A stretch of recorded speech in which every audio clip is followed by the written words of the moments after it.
How to repost posts on Instagram. Hi everyone, welcome back to our channel. This is Rose from Create, Login and Delete.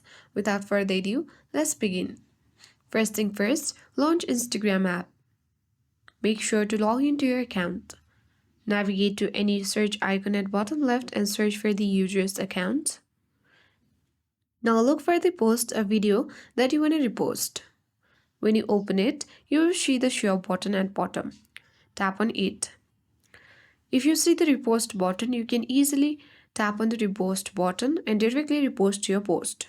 But as you can see, we don't have that option. So what you can do is simply you can take a screenshot if it is a post.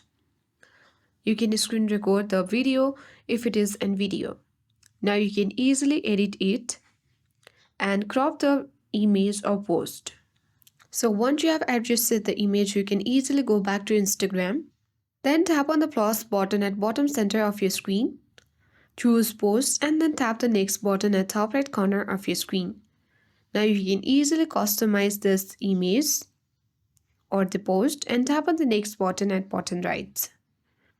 Now you can easily share it as a new post to your post or to your story on Instagram. And with that, you can easily repost on Instagram. I hope this guide was helpful. If it was, then do like, share, comment, and don't forget to subscribe. Thanks for watching, and I'll see you in the next video.